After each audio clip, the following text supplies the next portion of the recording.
So now joining us by video, actually, will be Dr. Sarah Houston, who's a principal lecturer in the Department of Dance at the University of Roehampton in the UK. And she's an award-winning researcher and has been paving the way towards a deeper understanding of the power of dance in communities through her research on dance and Parkinson's in the UK. She's also joined by Ashley McGill, who's a senior lecturer in dance at Roehampton University, and who has also been a key researcher in the English National Ballet's Dance for Parkinson's program. Welcome everybody. My name is Sarah Houston and this is Ashley McGill. We're coming to you from the University of Roehampton in London in the United Kingdom. We're sorry we can't be with you in person, but circumstances didn't allow it. We would like to talk to you about our research, which has actually spanned 5 years, looking at the effectiveness and the experience of dancing with Parkinson's. Parkinson's is a neurodegenerative disease which has 4 main cardinal symptoms. One which you might be familiar with, having seen someone with Parkinson's possibly, the tremor. But there is also rigidity of muscles, slowness of... We're having a little technical interlude. So this is a very joining of dance and technology as we're having live presentations as well as Skype and video. Welcome everybody. My name is Sarah Houston and this is Ashley McGill. We're coming to you from the University of Roehampton in London in the United Kingdom. We're sorry we can't be with you in person, but circumstances didn't allow it. We would like to talk to you about our research, which has actually spanned 5 years, looking at the effectiveness and the experience of dancing with Parkinson's. Parkinson's is a neurodegenerative disease which has 4 main cardinal symptoms. One which you might be familiar with, having seen someone with Parkinson's possibly, the tremor.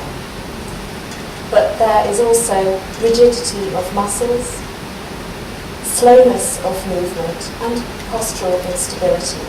There are also a variety of other symptoms, motor and non-motor. And the problem with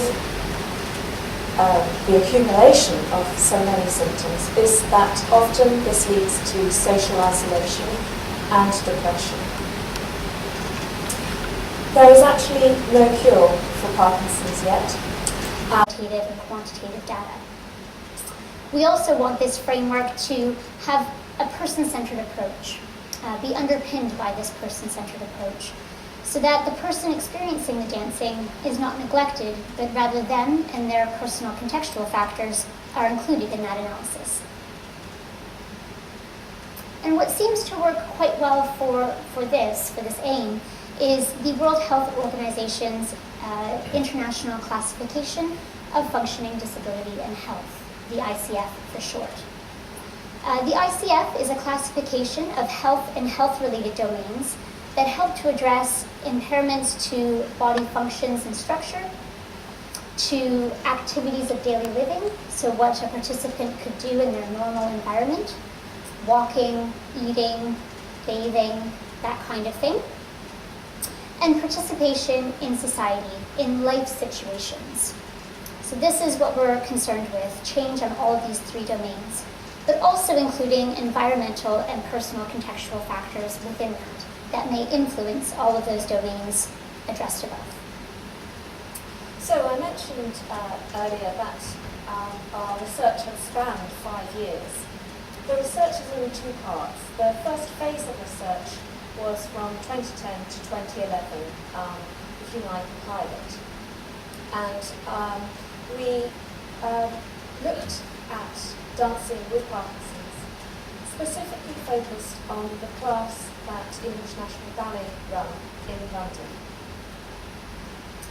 It was a 12 weeks mixed methods study using a clinical balance scale, postural measurement, and as well as one-to-one interviews and participants kept diaries.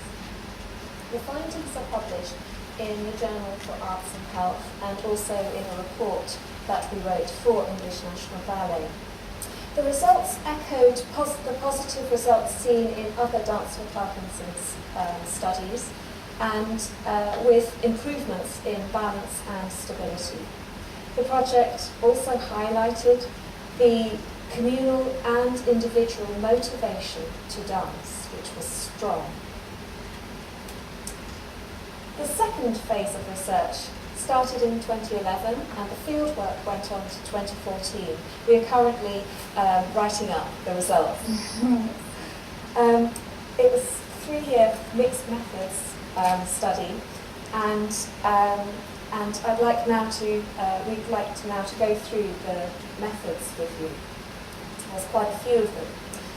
So there was a strong emphasis on qualitative research, so we continued with the one-on-one interviews multiple times with the same person over the course of over the duration of the whole project. We also asked them to continue with their diaries. Another ethnographic tool we used was observation, which we used through participant observation and also through small little cameras that we had in the studio.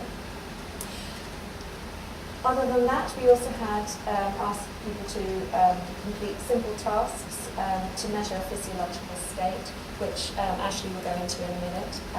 We had a control group comparison. We also had several assessments as well, of gait in particular. For this, we used 2 inertial sensors, one placed on the lower back and one on the upper back. We were looking at variability, step and stride variability, so how consistent the participant's gait pattern was. And with this measurement, it's basically an indication of dynamic stability. So the more consistent the rhythm, the more stable the individual. We also, with these inertial sensors, looked at the coordination between the upper and lower trunk to understand if they were moving in an opposition or if they were moving the trunk in a more rigid way. We also had a postural analysis using electromagnetic tracking device, which gave us spinal angles in space.